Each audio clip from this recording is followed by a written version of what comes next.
नमस्कार, जय हिंद। स्वागत है दोस्तों आप सभी का आपकी अपनी बाल विकास की क्लास में। जैसा कि आप सभी जानते हैं कि हम लोग अपनी पिछली क्लास में जीन पियाजे के बारे में पढ़ रहे थे। जीन पियाजे के दो सिद्धांतों को आप लोगों ने बहुत ही अच्छे तरीके से पढ़ लिया था और हमें आशा है कि अगर वहां से क्वेश्चंस आते हैं तो आपसे नहीं छूटेंगे, किसी से छूट जाए आपसे नहीं छूटेंगे।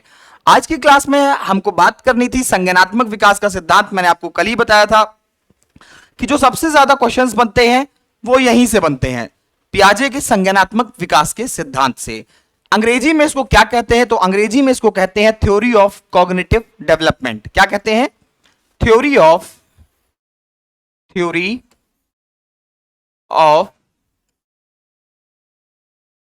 Cognitive development. Theory of cognitive development. ठीक है, ये हो गया इसका अंग्रेजी का नाम। अब थ्योरी ऑफ कॉग्निटिव डेवलपमेंट में क्या होता है कि थ्योरी ऑफ जो कॉग्निटिव डेवलपमेंट है, ये जो संज्ञानात्मक विकास का सिद्धांत है, इसके जीन पियाजे ने कुल 4 चरण बताए हैं। उस चरणों में कुछ क्वालिटीज बताई हैं कि जब बालक इस चरण में होता है, जब बालक इस चरण में होता है तो ये क्वालिटी शो करता है, जब इस चरण में जाता है तो ये क्वालिटी शो करता है। बस इतना सा ही है सिद्धांत। अब आपसे पूछ लेता है, सिंपल तरीके से क्वेश्चन पूछता है कि बालक में विलोम्यता का गुण कब पाया जाता है, बालक में वस्तु स्थायित्व का गुण कब पाया जाता है। बस यही सिंपल सिंपल से क्वेश्चंस बनते हैं। बस लोगों में कंफ्यूजन कहां से होता है कि ध्यान से पढ़ेंगे नहीं और वस्तु स्थायित्व का क्वेश्चन आएगा तो लगा देंगे प्राक संक्रियात्मक अवस्था, या फिर ऐसे ही कुछ और लगाएंगे। जो चार ऑप्शंस रहते हैं आपके, 4 ऑप्शंस में जो आपका सेंसरी मोटर स्टेज होता है, प्री का कंक्रीट ऑपरेशनल स्टेज होता है, ठीक है, और आपका प्री ऑपरेशनल स्टेज होता है, कंक्रीट ऑपरेशनल स्टेज होता है और फॉर्मल ऑपरेशनल स्टेज होता है। 4 स्टेज। पहली हो जाएगी आपकी इंग्लिश में बोले तो सेंसरी मोटर स्टेज, दूसरी हो जाएगी प्री ऑपरेशनल स्टेज, तीसरी होती है कंक्रीट ऑपरेशनल स्टेज और चौथी होती है फॉर्मल ऑपरेशनल स्टेज। ये हो जाता है आपका अंग्रेजी में। हिंदी में बोले तो क्या होता है? पहला होता है संवेदी गामक अवस्था, दूसरा होता है पूर्व संक्रियात्मक अवस्था, दूसरा होता है मूर्त संक्रियात्मक अवस्था या ठोस संक्रियात्मक अवस्था, इसीलिए उसका नाम कंक्रीट ऑपरेशनल स्टेज रखा गया। और जो चौथा होता है वो होता है औपचारिक संक्रियात्मक अवस्था, जिसको आप बोलते हो फॉर्मल ऑपरेशनल स्टेज। तो इन्हीं चारों स्टेजेस की कुछ क्वालिटीज बताई थी जीन पियाजे ने कि कब कौन सा गुण पाया जाता है। थोड़े से शब्द जो हैं इसके वो कठिन कठिन टाइप के हैं, मतलब जिनसे आप पहले से परिचित नहीं हो। हमारी आमतौर की बोलचाल की भाषा में ऐसे शब्द को प्रयोग में नहीं लाया जाता है।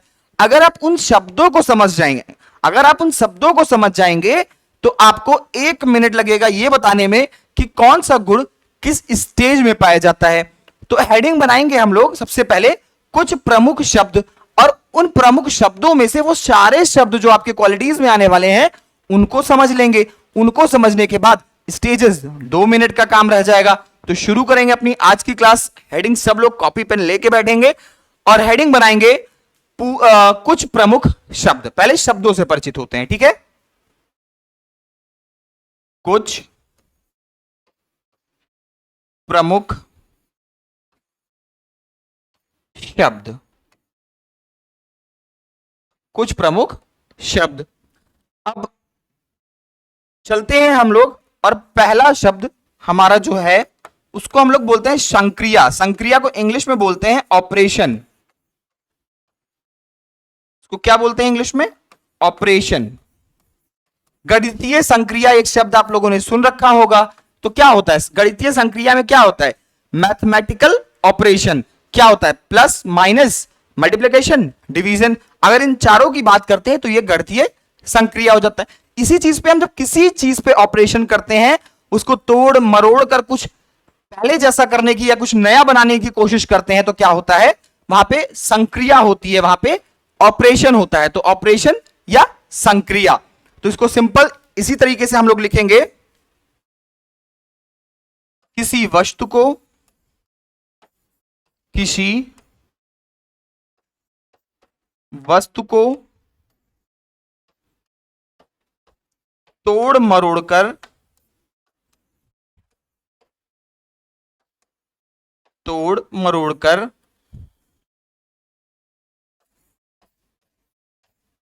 पहले जैसा करने की कोशिश।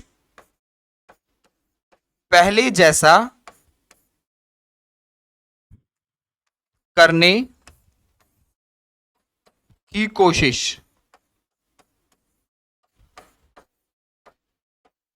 ये हो गया आपका पहला वर्ड संक्रिया। दूसरे वर्ड की तरफ चलते हैं तो हमारा दूसरा जो वर्ड है वो है आपका वस्तु स्थायित्व या ऑब्जेक्ट परमानेंस, जिसको हिंदी में बोलते हैं वस्तु स्थायित्व, और इंग्लिश में इसको कहते हैं ऑब्जेक्ट परमानेंस। परमानेंस, ठीक। अब ये क्या होता है वस्तु स्थायित्व या ऑब्जेक्ट परमानेंस? आप बच्चे के सामने चार अलग अलग के कलर की गेंद को रख दो, चार गेंद रख दो अलग अलग की, लाल हरी नीली पीली, फिर उसमें से हरी वाली बॉल गायब कर लो, अब क्या बचा? लाल नीली पीली। अब बच्चे के दिमाग में, भले ही वो बच्चा छोटा सा बच्चा क्यों ना हो, उसके दिमाग में कहीं ना कहीं ये चीज आ जाती है कि इसमें से एक रंग मेरा गायब है। वो गिनती तो उस वक्त तक नहीं जान रहा होता है, गिनती नहीं जान रहा होता कि पहले 4 बॉल थी अब 3 बॉल हो गई, ऐसा वो आपको नहीं बताएगा, लेकिन उसके दिमाग में कहीं ना कहीं ये आ जाता है कि पहले इसमें से एक कलर और था, वो कलर की बॉल अब गायब है। मतलब क्या हुआ कि जब वस्तु आपके आंखों के सामने से ओझल हो जाती है लेकिन उसका अस्तित्व तब भी बना रहता है। मतलब आप इतना समझ जाते हो कि इसमें से कुछ गायब हुआ है। क्या गायब हुआ ये नहीं पता, लेकिन हाँ कुछ गायब हुआ है। जब आपको ये पता रहे तो उसी गुण को बोलते हैं वस्तु स्थायित्व का गुण या ऑब्जेक्ट परमानेंस का गुण। अभी हिंदी में इसको लिखते हैं, इसकी डेफिनेशन फिर समझ में आ जाएगा।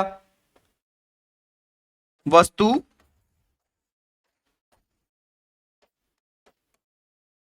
आंखों से, आंखों के सामने से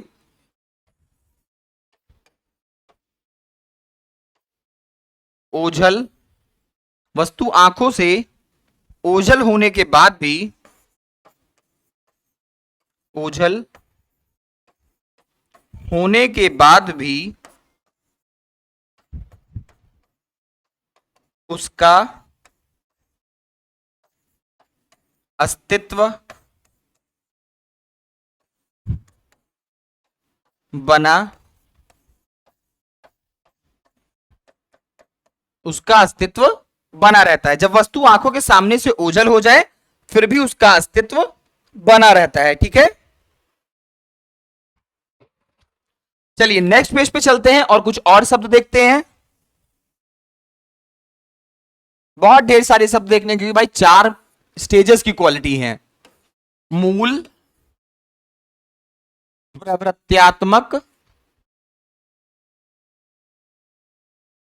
मूल प्रवृत्त्यात्मक व्यवहार, जो आपका बेसिक बिहेवियर होता है उसको बोलते हैं मूल प्रवृत्त्यात्मक व्यवहार। अच्छा, मूल प्रवृत्त्यात्मक व्यवहार क्या होता है? वे सभी गुण जो बालक के साथ जन्म से मौजूद होते हैं, जन्मजात व्यवहार जो होते हैं, उनको हम लोग बोलते हैं मूल प्रवृत्त्यात्मक व्यवहार। देखो अभी लिखेंगे बिल्कुल समझ में आ जाएगा। जन्मजात व्यवहार, जन्मजात व्यवहार जो किसी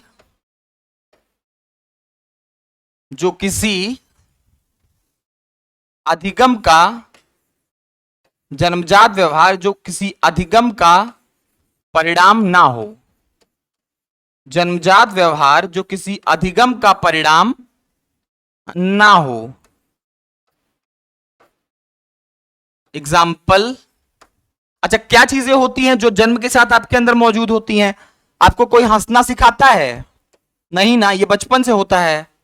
हंसना, रोना, भूख, हंसना, रोना, भूख इत्यादि। ठीक है, तो ये चीजें हमको कोई सिखाता नहीं है, ये हमारे अंदर जन्म से मौजूद होती है, इसीलिए इसको कहा जाता है मूल प्रवृत्त्यात्मक व्यवहार। अपने चौथे गुण की तरफ चलते हैं जिसको हम लोग बोलते हैं जीववाद। इसको आप पहले से भी पढ़ चुके हो, जीववाद, जिसको अंग्रेजी में बोलते हैं एनिमिज्म।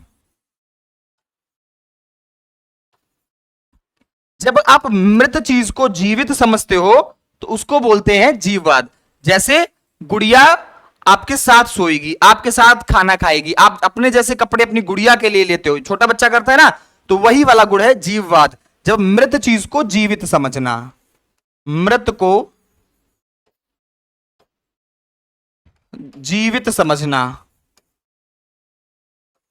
नॉन लिविंग को लिविंग समझना, मृत को जीवित समझना। ठीक है, तो ये हो गया आपका जीववाद।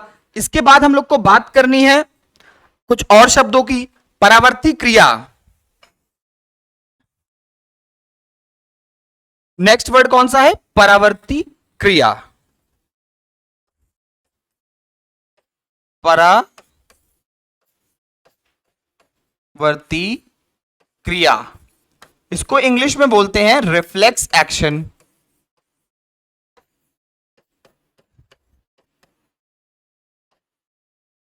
Reflex action.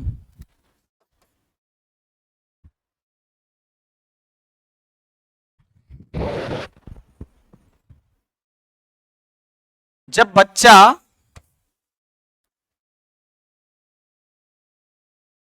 जब बच्चा किसी क्रिया को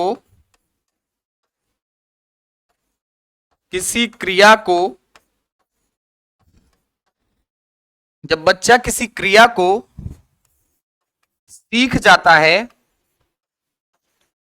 जब बच्चा किसी क्रिया को सीख जाता है और उसे कर कर और उसे बार बार करके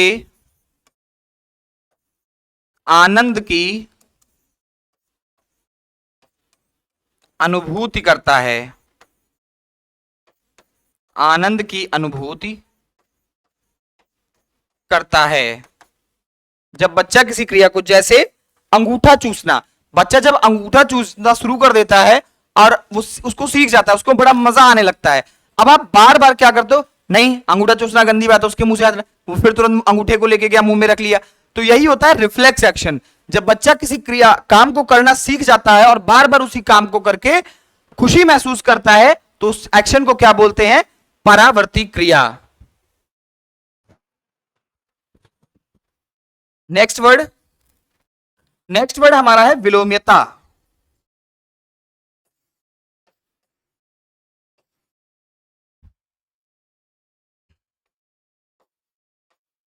अविलोम्यता। अब यहां पे देखना, ये दो क्वालिटीज हो जाएंगी, यहीं से आपको दो चीजें समझनी है। पहला एक आता है अविलोम्यता, इरिवर्सिबिलिटी, दूसरा आता है विलोम्यता, रिवर्सिबिलिटी। ये दो गुण हैं जो अलग अलग स्टेजेस में पाई जाएंगी। तो अविलोम्यता समझ गए तो विलोम्यता अपने आप समझ जाओगे। जब बालक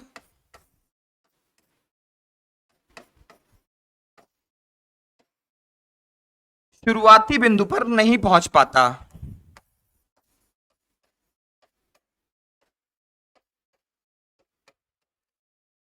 शुरुआती बिंदु पर वापस नहीं पहुंच पाता। अब इसको समझते हैं कैसे। जैसे अगर बालक को आपने बता दिया कि बेटा यहां से जाओगे, ऐसे ऐसे जाओगे, ऐसे ऐसे जाओगे, तो आप कहां पहुंच जाओगे? स्कूल पहुंच जाओगे। अब बच्चा यहां से इस चीज के लिए परेशान हो जाएगा कि पापा ने घर से स्कूल जाने का रास्ता तो मुझे बता दिया, अब मैं स्कूल से घर तो पहुंच रहा हूं, लेकिन अब वापस से मैं घर कैसे जाऊं? वो ये नहीं सोच पाएगा कि इस पॉइंट से शुरू किया था तो स्कूल पहुंचा था, इतना इस तरीके से चले थे, यहां से यहां आए थे तो स्कूल पहुंच गए थे, अब इसी पे वापस चले जाएंगे तो घर पहुंच जाएंगे। ये चीज उसके दिमाग में नहीं आती है। और वही जब बच्चा, यही अगर हम लोग विलोम्यता की बात करें तो बालक दोनों चीजों को बोथ वे देख लेता है कि अगर ऐसे जाने से स्कूल पहुंचते हैं तो यानी कि इसी पे वापस आने से हम घर भी पहुंच जाएंगे। जब इतनी समझदारी आ जाती है तो वो होता है विलोम्यता। ठीक है, नेक्स्ट है आपका सिक्स्थ वर्ड है जो, वो है संरक्षण का अभाव, लैक ऑफ कंजर्वेशन।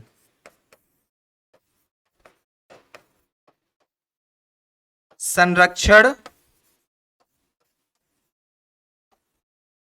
का अभाव, इसको आप लोग लिख लीजिएगा हिंदी में, लैक ऑफ कंजर्वेशन।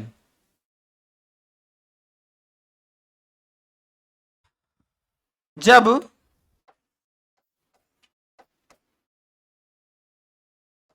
शुरुआती आकृति में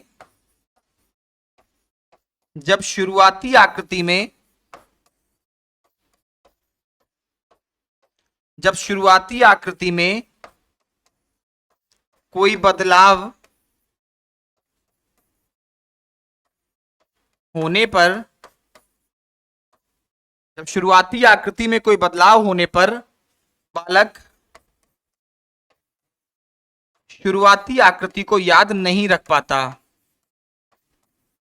शुरुआती आकृति को याद नहीं रख पाता। बालक शुरुआती आकृति को याद नहीं रख पाता। इसको समझने के लिए हम लोग नेक्स्ट पेज पे चलेंगे। देखो, आपको मैंने एक ये लंबा सा तार दिया, अब इस तार को गोल गोल घुमाया आपने तो गोला बन गया। आपने इस तार को मोड़ा और इस तरह से एक स्क्वायर बना दिया।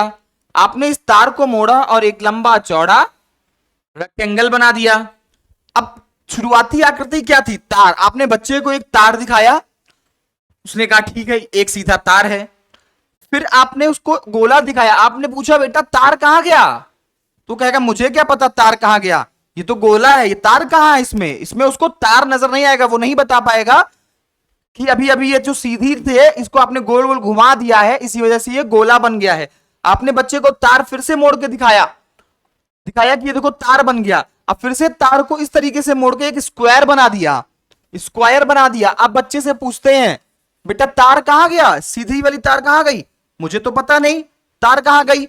क्यों? क्योंकि वो शुरुआती आकृति में जब भी कोई बदलाव होता है तो उसको याद नहीं रख पाता है, और वो क्या कहेगा कि ये तो स्क्वायर है। वो ये नहीं बताएगा कि इस तार की वजह से ही ऐसा हुआ है। ठीक है, तो यही कहा गया है कि शुरुआती आकृति में कोई भी बदलाव आने पर शुरुआती आकृति को भूल जाना, और जो आकृति आपके सामने होगी बच्चा उसी को याद रख पाएगा। नेक्स्ट है आपका अहम केंद्रता।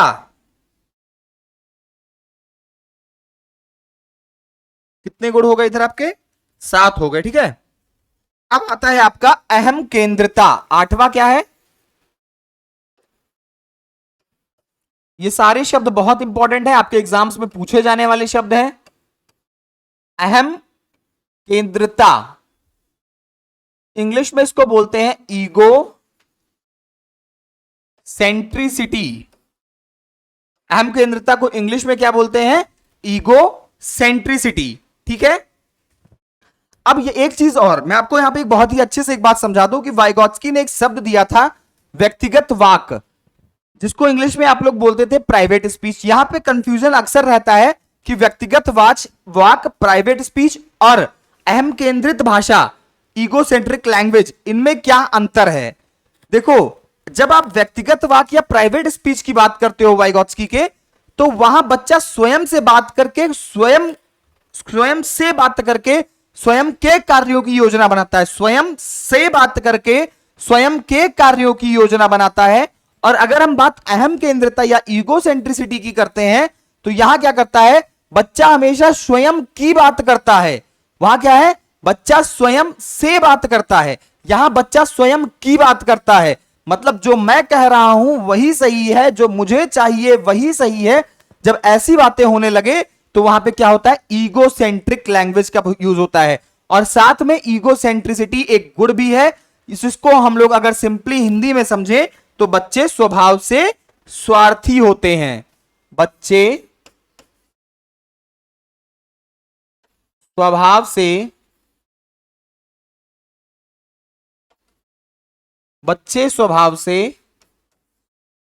स्वार्थी होते हैं। बच्चे स्वभाव से स्वार्थी होते हैं। यह हो गया आपका अहम केंद्रता। ठीक है, फिर एक वर्ड आता है आपका स्कीमा। बहुत इंपॉर्टेंट है, ये बहुत इंपॉर्टेंट है आप सभी के एग्जाम्स के लिए। स्कीमा, ये एग्जाम में सीटेट का एग्जाम हो तो ये ना आए। देखो, एक होता है स्कैफोल्डिंग, एक होता है जेडपीडी का, जो दोनों वाइगॉत्स्की ने दिए थे, और जीन पियाजे का स्कीमा। ये तीनों आपको कम से कम 20 से 25 क्वेश्चंस के ऑप्शंस में मिलेंगे ये वर्ड्स, और इन्हीं तीनों के वर्ड्स में से आंसर भी होता है कम से कम 15 से 20 क्वेश्चंस का। सीटेट है तो स्कीमा, स्कैफोल्डिंग और जेडपीडी, यहीं से पूरा पेपर लगभग आपका बेस्ड होता है। कम से कम 15 से 20 नंबर, और वही 15-20 नंबर अगर आप पूरे के पूरे गेन कर ले जाओ तो रिजल्ट पास होने से कोई नहीं रोक सकता। ठीक है, क्या होता है स्कीमा? स्कीमा की अगर हम लोग बात करें तो स्कीमा जो है आपका, ये जब आपको एक कोई जानकारी मिलती है, आपको कोई इंफॉर्मेशन, कोई सूचना दी जाती है, और आप उसको छोटे छोटे टुकड़ों में बांटकर अपने दिमाग में, जब किसी दी गई जानकारी को छोटे छोटे टुकड़ों में बांटकर अपने दिमाग में सुव्यवस्थित तरीके से रखते हैं, तो उसको बोलते हैं हम लोग स्कीमा। उसको क्या बोलते हैं? स्कीमा। स्कीमा एक सिंगुलर वर्ड है, और इसकी मेटा अगर प्लूरल में देता है, मान लिया एग्जामिनर आपको कंफ्यूज करना चाहता है और स्कीमा की जगह स्कीमेटा लिख देता है, SCHEMA, लास्ट में TA जोड़ देता है, स्कीमेटा, तो स्कीमेटा जो है वो स्कीमा का ही एक प्लूरल वर्ड है, आपको एग्जाम्स में कंफ्यूज करने के लिए डाला जा सकता है, इसीलिए मैंने बता दिया। क्या होता है स्कीमा? बहुत इंपॉर्टेंट है, इसलिए स्कीमा को बहुत अच्छे से समझ लीजिएगा कि जब आपको दी गई सूचना को छोटे छोटे टुकड़ों में तोड़कर दिमाग में सुव्यवस्थित ढंग से रखना क्या कहलाता है? स्कीमा कहलाता है। याद रखना इस चीज को।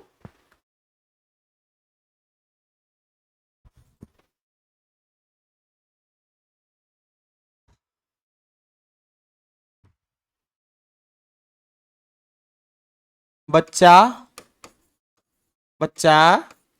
दी गई समस्याओं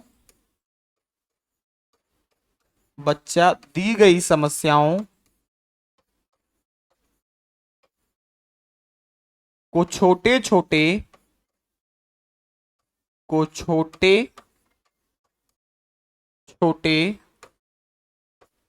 टुकड़ों में दी गई समस्याओं को छोटे छोटे टुकड़ों में बांटकर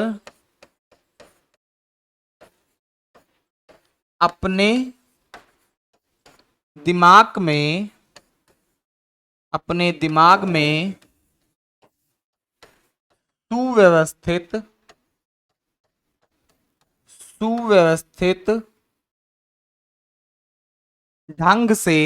में सुव्यवस्थित ढंग से रखता है। बच्चा दी गई समस्या को छोटे छोटे टुकड़ों में बांटकर, समस्या या सूचना कुछ भी हो सकता है, जब बच्चा दी गई समस्या को छोटे छोटे टुकड़ों में बांटकर अपने दिमाग में सुव्यवस्थित ढंग से रहता है तो उसको क्या बोलते हैं? स्कीमा। ठीक है, तो ये रहे आपके कुछ बेसिक से शब्द। एक शब्द और जान लो, कार्य कारण। कार्य के पीछे के कार्य, एक का शब्द है आपका कार्य कारण। कार्य के पीछे क्या कारण था? ऐसा काम हुआ जैसे धूप में कपड़े डालने से सूखते हैं, तो धूप से ही क्यों सूखते हैं? पंखा गोल घूमता है तो गोल ही क्यों घूमता है? ये सब क्या हुआ? कार्य के पीछे का कारण जानना। एक होता है वर्गीकरण, जब आप समान वस्तुओं को, सेम टाइप के ऑब्जेक्ट्स को एक जगह रखते हो तो क्या होता है? जब समान वस्तुओं को एक समूह में रख दें, एक जगह रख दें, तो वर्गीकरण करना कहलाता है। ठीक है, तो यही सारी चीजें हैं आपके वर्ड्स में, यही सारी चीजें हैं। फिर एक चीज होता है संगठन। बच्चे जब स्कीमा में अपनी जानकारियों को भेजते हैं, तो उससे पहले उस सूचना को अच्छे से व्यवस्थित करते हैं, ऑर्गेनाइज करते हैं, तो उसको बोलते हैं हम लोग संगठन। तो ऐसे ही कुछ नॉर्मल से वर्ड है, मैंने आपको मोस्टली जो काफी अच्छे वर्ड्स थे वो सभी वर्ड्स मैंने आपको बता दिए हैं। अब इसके बाद हम लोग को आना है, हम लोग को अपने सिद्धांत पे, और बात करनी है अपने सिद्धांत की। तो पियाजे के जो संज्ञानात्मक विकास का सिद्धांत है, इसके 4 चरण हैं। तो हेडिंग बनाएंगे पियाजे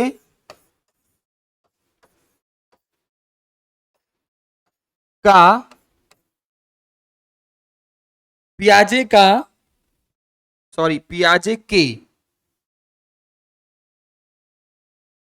पियाजे के संज्ञानात्मक पियाजे के संज्ञानात्मक विकास की अवस्था। कुल 4 अवस्थाएं बताई हैं इन्होंने, ठीक है। पियाजे के संज्ञानात्मक विकास की अवस्था कुल 4 अवस्था बताई है इन्होंने। पहला है संवेदी गामक अवस्था, दूसरा है पूर्व संक्रियात्मक अवस्था, तीसरा है आपका पूर्व संक्रियात्मक अवस्था, ये हो जाएगा आपका प्री ऑपरेशनल स्टेज, और फिर हो जाएगा मूर्त या ठोस संक्रियात्मक अवस्था, मूर्त ऑब्लिक ठोस संक्रियात्मक,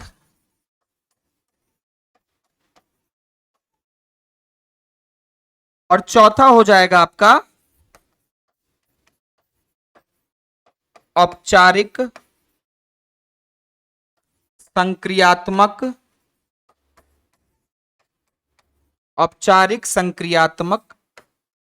अवस्था, ठीक है। अब इसको इनके इंग्लिश नेम्स भी देख लेते हैं हम लोग, जहां इतना हो ही गया मालिक थोड़ा सा और देख लेते हैं। Sensory motor stage, sensory motor stage, फिर पूर्व संक्रियात्मक अवस्था, इसको बोलते हैं प्री ऑपरेशनल स्टेज, फिर ये मूर्त है तो इसको बोलते हैं concrete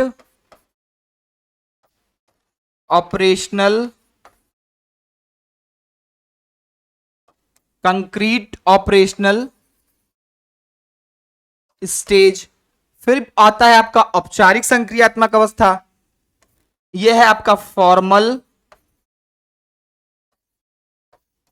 operational stage, formal operational stage. अब इसकी एज और इसकी एज जानना भी आप लोगों के लिए बहुत जरूरी है। तो ये होता है आपका 0 से 2 साल तक, 0 to 2 years, ये होता है 2 to 7 years, ये होता है 0 to 2, 2 to 7, ये होता है आपका 7 to 11 years, और ये होता है आपका 11 to 15 years।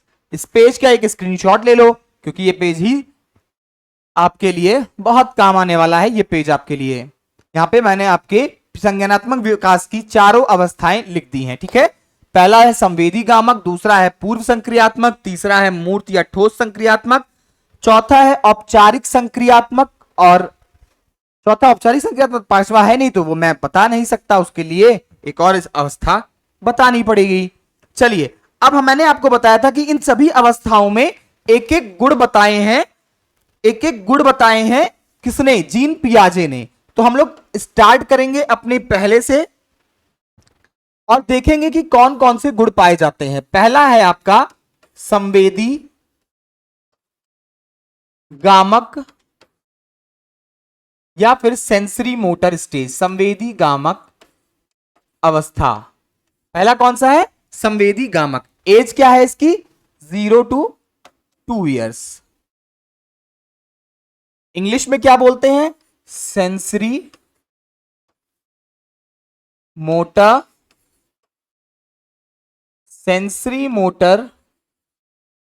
स्टेज, ठीक है।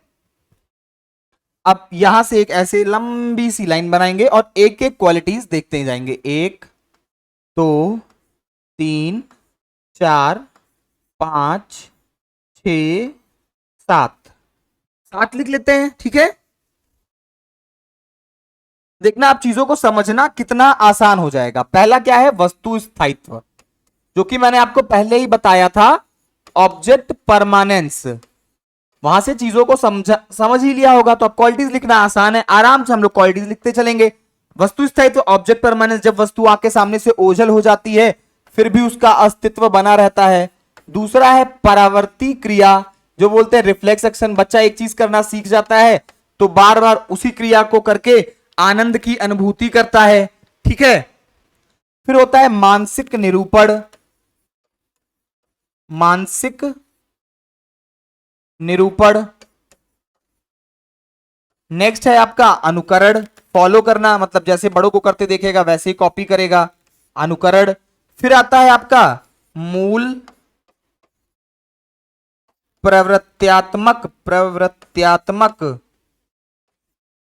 मूल प्रवृत्त्यात्मक व्यवहार, बेसिक बिहेवियर, वो व्यवहार जो बच्चे के पास जन्मजात व्यवहार, जो बालक बाद में किसी अधिगम के द्वारा नहीं अर्जित किया जाता है, जैसे हंसना, रोना इत्यादि। स्मृति एवं इंद्रियों द्वारा सीखना, स्मृति एवं इंद्रियों द्वारा सीखना, स्मृति एवं इंद्रियों द्वारा सीखना। लक्ष्य उदयनिष्ठ व्यवहार, मतलब जैसी जरूरत होगी वैसा व्यवहार, लॉलीपॉप ले दो तो बहुत खुश और नहीं तो कहो आपकी गोदी में ना आए, लक्ष्य उदयनिष्ठ व्यवहार। तो ये सारी क्वालिटीज जो हैं ये आपके सेंसरी मोटर स्टेज में पाई जाती हैं। क्लियर? अब आप इसमें से लगभग सारी क्वालिटीज आपको पता है पहले से। अब हम लोग नेक्स्ट पे चलेंगे। जो नेक्स्ट है आपका वो है पूर्व संक्रियात्मक अवस्था। पूर्व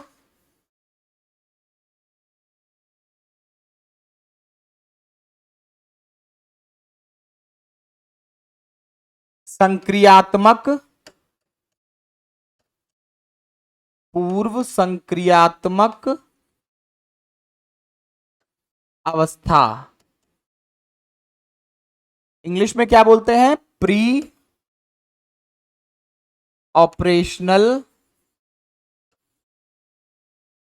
pre operational stage, pre operational stage. अब यहां पे कौन कौन सी क्वालिटीज पाई जाती हैं, एक लंबी सी लिस्ट बनाते हैं।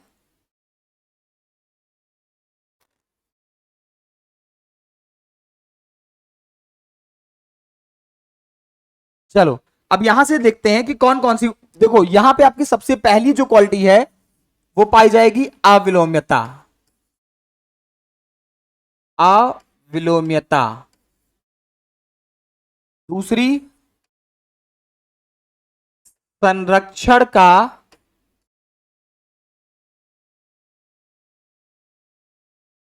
अभाव, अविलोम्यता मिल जाएगी, संरक्षण का अभाव मिलेगा। फिर क्या मिलेगा, केंद्रीकरण, सेंट्रलाइजेशन, किसी चीज को मुद्दे की बात से देखना, पूरी कहानी से मतलब नहीं है, पूरी मुद्दे की बात से इनको लेना देना रहता है, ठीक है।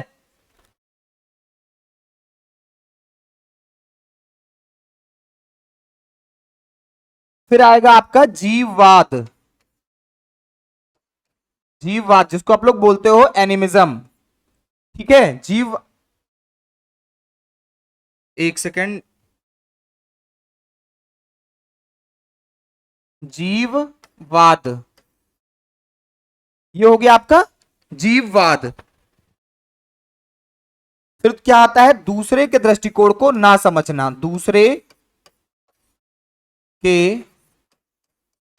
दृष्टिकोण को, दूसरे के दृष्टिकोण को ना समझना। वर्णमाला गिनती आदि की शुरुआत हो जाती है, वर्णमाला गिनती आदि की शुरुआत होती है, वर्णमाला गिनती आदि की शुरुआत होती है यहीं से, वर्णमाला गिनती आदि की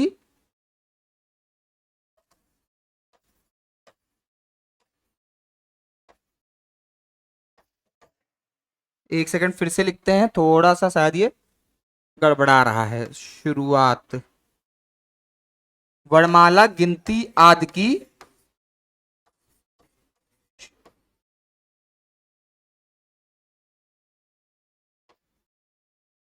शुरुआत, वर्णमाला गिनती आदि की शुरुआत। यहां पे बोर्ड नहीं काम कर रहा है ये इतना।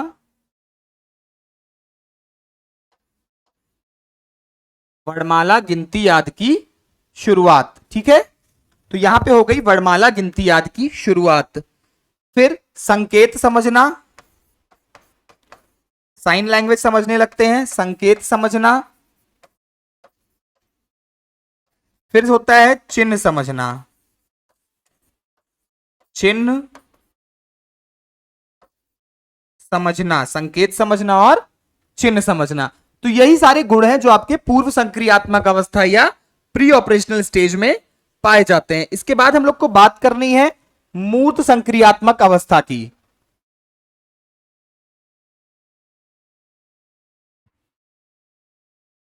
तीसरा स्टेज मूर्त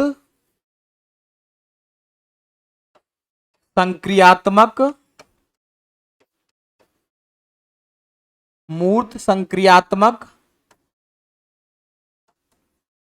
अवस्था, मूर्त संक्रियात्मक अवस्था जिसको हम लोग बोलते हैं कंक्रीट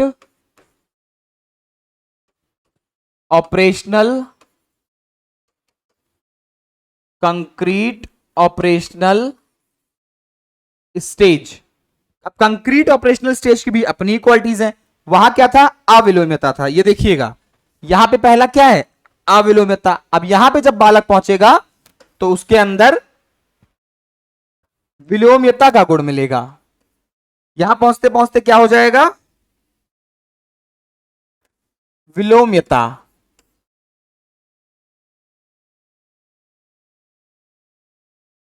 यहां पे आते आते क्या हो गया, विलोम्यता का गुण आ गया।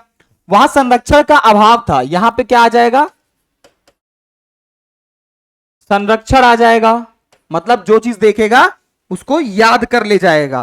फिर उसके बाद वहां पे केंद्रीकरण था, यहां पे विकेंद्रीकरण शुरू हो गया।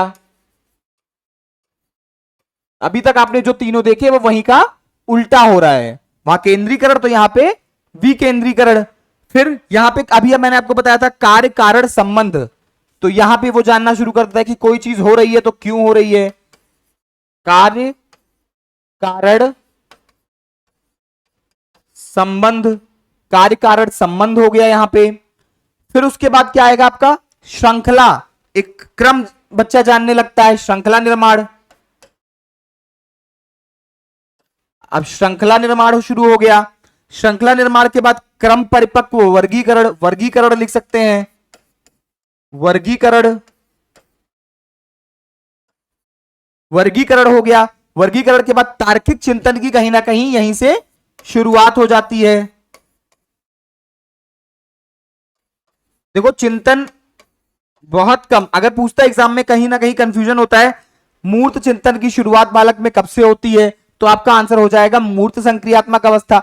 बालक में अमूर्त चिंतन की शुरुआत कब से होती है, तो आपका ऑप्शन हो जाएगा औपचारिक संक्रियात्मक अवस्था। तो तार्किक चिंतन की शुरुआत होती है यहां से, तार्किक चिंतन की शुरुआत हो गई। और बताओ, यहां पे हम लोग मैथमेटिकल ऑपरेशंस करने वाला को समझाने लगते हैं, गणितीय संक्रिया,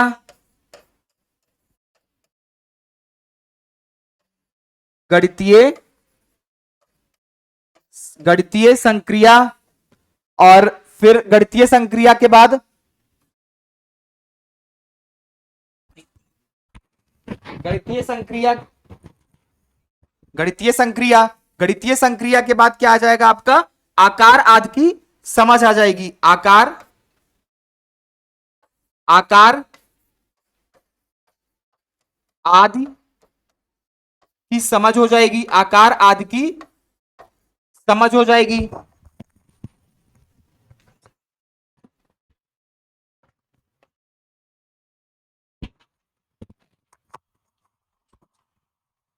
आकार आदि की समझ, ठीक है। विलोम्यता, संरक्षण, विकेंद्रीकरण, कार्यकारण संबंध, श्रृंखला, वर्गीकरण, तार्किक चिंतन की शुरुआत, गणितीय संक्रिया, आकार आदि की समझ हो जाएगी, ठीक है।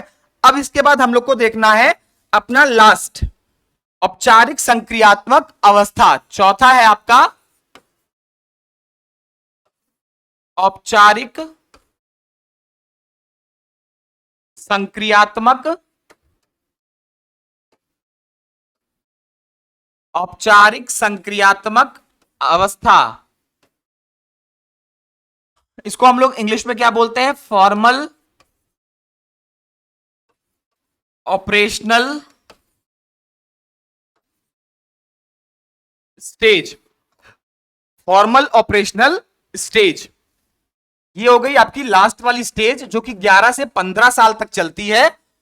और इसमें जितने भी प्रकार के चिंतन होते हैं वही होते हैं। बहुत अच्छे से इस चीज को याद रख लीजिएगा कि इसमें जितने भी प्रकार के चिंतन होते हैं वो उसी में आते हैं। जितने भी प्रकार के चिंतन होते हैं वो उसी में आते हैं। इसको नोट डाउन करिए, फिर हम लोग आगे की बात करते हैं।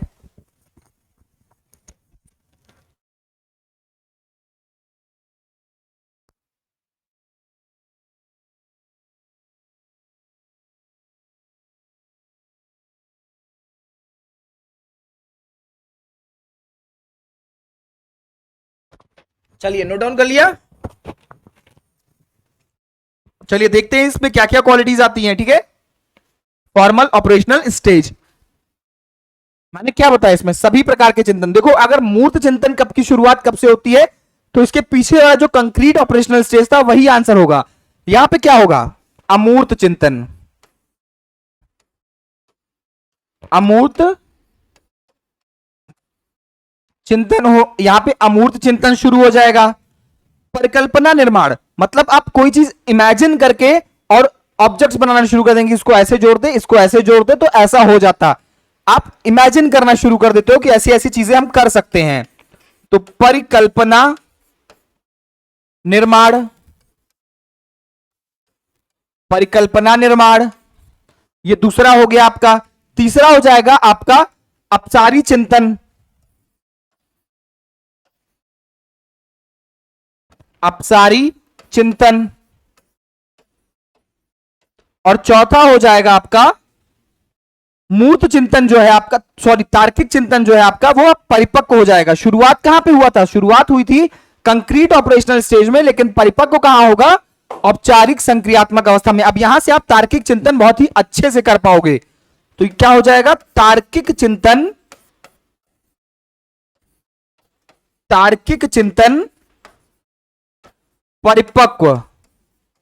मैं एक बात बहुत ही बार बार बता रहा हूं और आप लोगों को अभी भी एक बात बहुत अच्छे से क्लियर कर देता हूं कि अगर आपके एग्जाम में या फिर आप जब सैंपल पेपर लगाना शुरू करोगे तो बार बार ये क्वेश्चन मिलेगा कि मूर्त चिंतन की शुरुआत कब से होती है, और तब वहां पे आंसर आपको मिलेगा कंक्रीट ऑपरेशनल स्टेज या फिर मूर्त संक्रियात्मक अवस्था। तब ये मत कहिएगा कि सर आपने कहा था कि सारे चिंतन तो यहां होते हैं। मैंने क्या बताया कि मूर्त संक्रियात्मक अवस्था में मूर्त चिंतन की शुरुआत हो जाती है।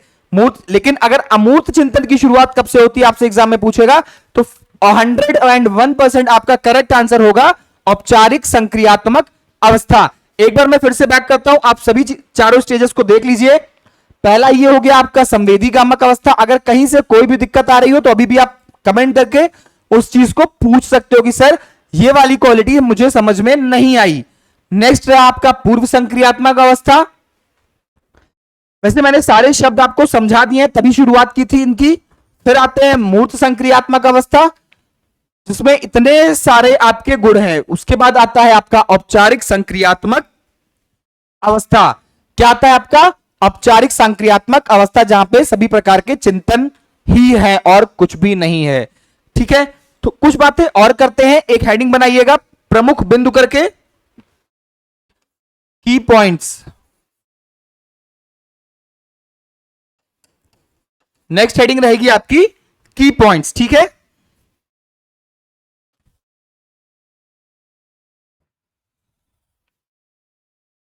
पहली पॉइंट,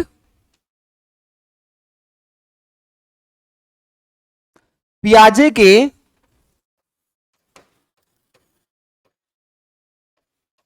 पियाजे के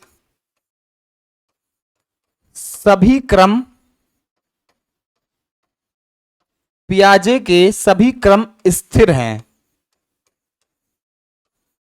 पियाजे के सभी क्रम स्थिर हैं, इन्हें बदला नहीं जा सकता। इन्हें बदला नहीं जा सकता। बेटा इसको लिख लो, फिर अभी हम लोग आराम से एक एक पॉइंट इसकी समझते चलेंगे, ठीक है। सभी चरण गुणात्मक रूप से आगे बढ़ते हैं।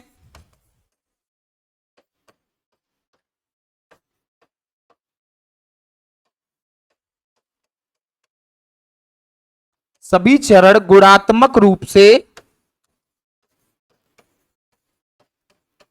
सभी चरण गुणात्मक रूप से आगे बढ़ते हैं।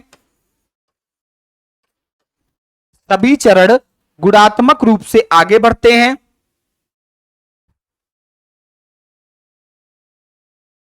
नेक्स्ट, जरूरी नहीं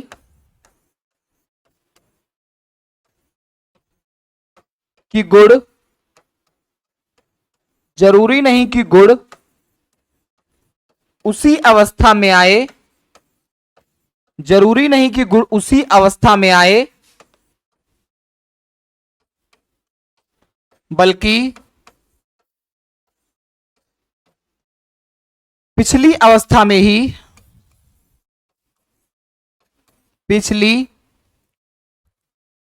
बल्कि पिछली अवस्था में ही, बल्कि पिछली अवस्था में ही लक्षण दिखने लगते हैं। लक्षण दिखने लगते हैं, ठीक है। बल्कि पिछली अवस्था में ही लक्षण दिखने लगते हैं, ठीक है।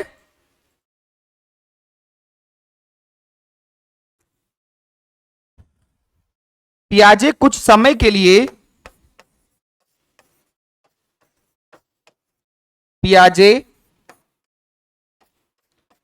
कुछ समय के लिए बीने के सहयोगी भी थे। कौन बीने? बुद्धि वाले। बीने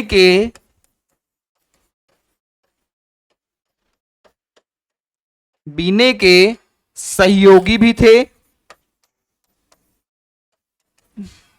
पियाजे कुछ समय के लिए बीने के सहयोगी भी थे।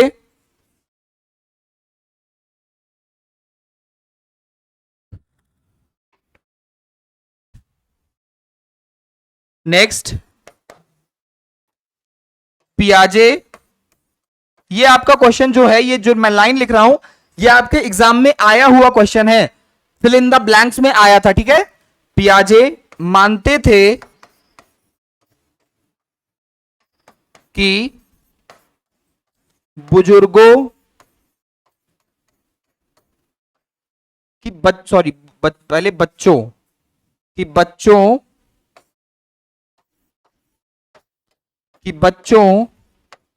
का चिंतन बुजुर्गों से, बच्चों का चिंतन बुजुर्गों से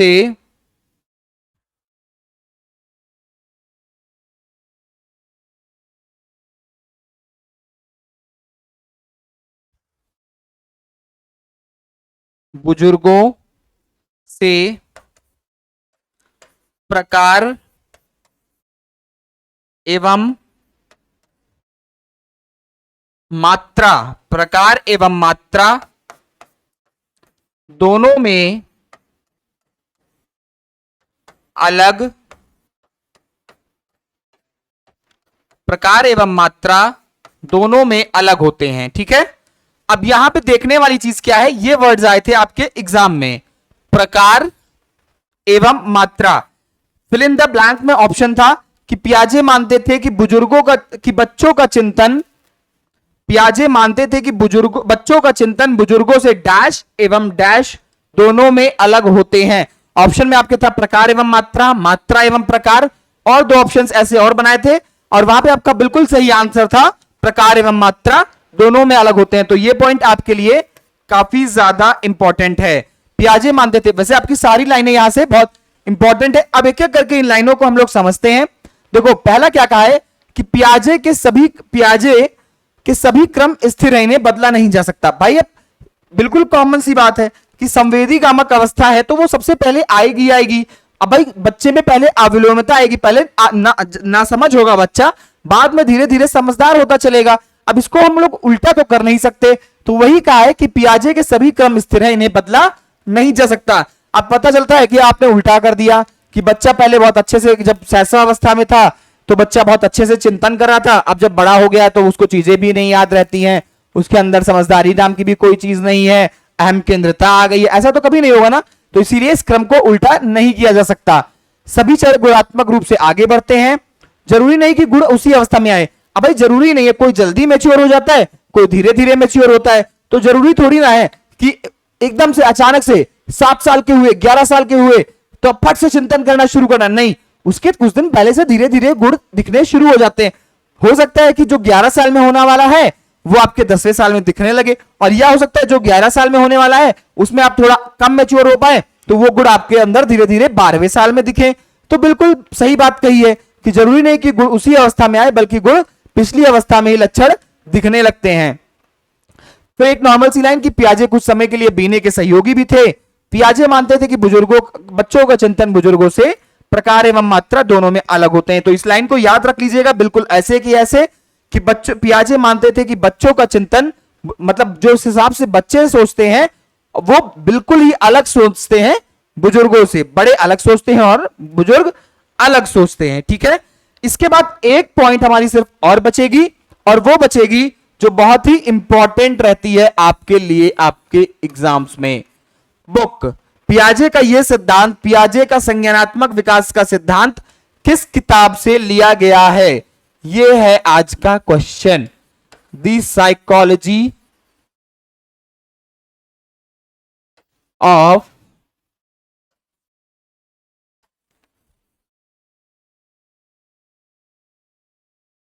development, the psychology of development, ये रही इनकी इस किताब का नाम। तो पियाजे की किताब का नाम क्या है जिससे संज्ञानात्मक विकास का सिद्धांत लिया गया है, तो वो है द साइकोलॉजी ऑफ डेवलपमेंट। इसके पहले हमने 2 किताबें और जान ली थी पियाजे की, language and thought of a child and the moral development, the moral judgment of a child, the moral judgment of a child. ये 2 किताबें हम लोग पहले पढ़ चुके, और अब ये रही तीसरी किताब द साइकोलॉजी ऑफ डेवलपमेंट। तो ये रहा आज की क्लास के लिए, आज के लिए जीन पियाजे का संज्ञानात्मक विकास का सिद्धांत। आई होप सभी टर्म्स आप लोगों को बिल्कुल क्लियर होंगे। हाँ, एक बार में ये क्रम्स नहीं याद होंगे, ये टर्म्स और ये क्रम एक बार में याद बिल्कुल भी नहीं होंगे, तो थोड़ा 1-2 बार इनको अच्छे से देख लेना है। ठीक है, और फिर हम लोग नेक्स्ट क्लास में मिलेंगे एक और नए टॉपिक के साथ। आई होप कि ये तीनों के तीनों मनोवैज्ञानिक आपको बहुत अच्छे से समझ में आ गए होंगे।